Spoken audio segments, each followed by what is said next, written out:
પૂર્વ મુખ્યમંત્રી સ્વર્ગસ્થ વિજયભાઈ રૂપાણી સાથેના સંસ્મરણો યાદ કરતા ભરૂચના પૂર્વ ધારાસભ્ય દુષ્યંતભાઈ પટેલ, દીવ દમણ દાદરા નગર હવેલીના પ્રભારી અને પૂર્વ ધારાસભ્ય દુષ્યંત પટેલ, ધારાસભ્ય અરુણસિંહ રણા સહિત ભાજપ આગેવાનોએ વિજય રૂપાણી સાથેના પોતાના સંસ્મરણો યાદ કર્યા હતા।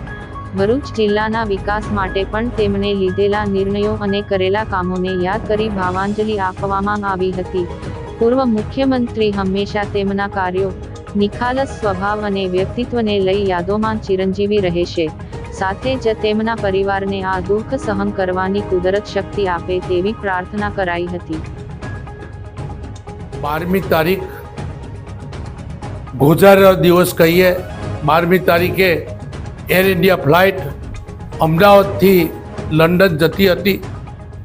એમાં વિજયભાઈ રૂપાણીજી પોતે પણ હતા। દુઃખદ પ્રસંગ કહીએ તો 275 વ્યક્તિનું મોત થવાથી સમગ્ર ભારતમાં, સમગ્ર વિશ્વમાં એમનો શોક અને એની લાગણી પ્રસરી હતી। વિજયભાઈ રૂપાણીની જો વાત કરું તો માજી મુખ્યમંત્રી હતા, પ્રદેશ અધ્યક્ષ હતા, સંઘના પ્રચારક હતા અને વિજયભાઈ રૂપાણી તમામ પ્રકારની શિક્ષણની સુવિધાઓ પણ એ પોતે કાર્ય કરતા હતા। કેટલી પણ સુવિધાઓ એમને ઊભી કરી છે। મને કહેતા આનંદ થાય કે હું ધારાસભ્ય હતો, વિજયભાઈ રૂપાણીજીએ સેવા સેતુનો કાર્યક્રમ શરૂ કરવાનો નિર્ણય લીધો।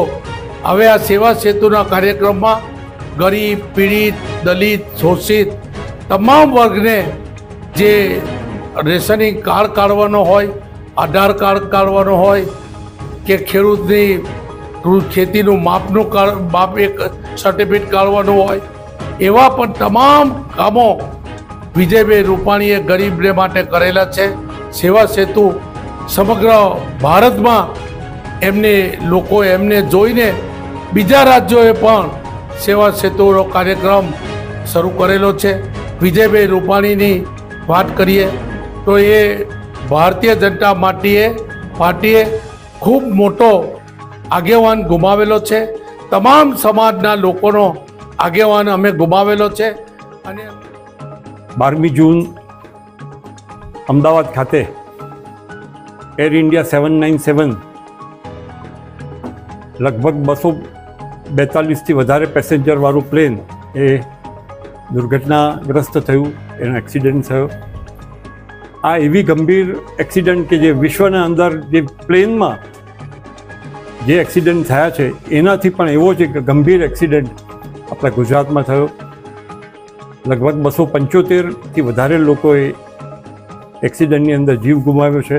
ત્યારે એ તમામને શ્રદ્ધાંજલિ આપી છે અને પ્રભુ તેમના પરિવાર પર આવી પડેલી આ દુઃખદ ઘટનામાં પ્રભુ એમને શક્તિ આપે એવી પ્રાર્થના પણ કરીએ છીએ। એ વિમાનમાં ગુજરાતના પૂર્વ મુખ્યમંત્રી શ્રીમાન વિજયભાઈ રૂપાણી સાહેબ પણ સવાર હતા અને તેમનું પણ મૃત્યુ થયું છે।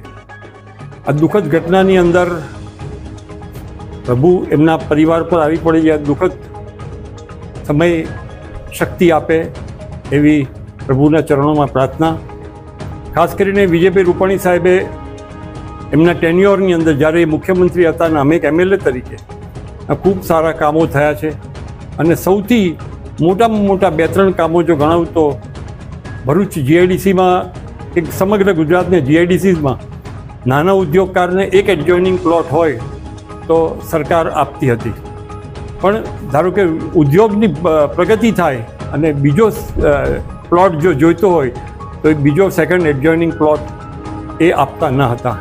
આ નિર્ણયની વારંવાર મેં રજૂઆત કરી હતી। એક દિવસ શાંત પડોની અંદર એમણે મને બોલાવીને કીધું કે આ છે શું, અને ત્યારે એમને મેં સેકન્ડ એડજોઇનિંગ પ્લોટ આવવાથી કે એ ઉદ્યોગકારને મળવાથી શું ફાયદા થાય છે એ વિશે મારી ચર્ચા થઈ હતી। ત્વરિત જ એમણે MDને બોલાવીને નિર્ણયોમાં ફેરફાર કરીને સેકન્ડ એડજોઇનિંગ પ્લોટ હવે કોઈ પણ નાનો ઉદ્યોગકાર ગુજરાતની અંદર એ પ્લોટને જો મળતો હોય તો એને ચોક્કસ આપવો, આવો એક ખૂબ સારો નિર્ણય માનનીય મુખ્યમંત્રી, પૂર્વ મુખ્યમંત્રી વિજયભાઈ રૂપાણીએ કર્યો છે અને એવા અનેક કાર્ય વિજયભાઈ ધારાસભ્ય તરીકે રહ્યો છું, એ જાડેશ્વર ભોલાવનું એ પાણીનો પ્રશ્ન હોય એ પણ ત્વરિત માન્ય મંત્રી શ્રી કુંવરજીભાઈ બાવળિયાને કહીને એ ભરૂચ માટે મંજૂર કરાવ્યા હતા.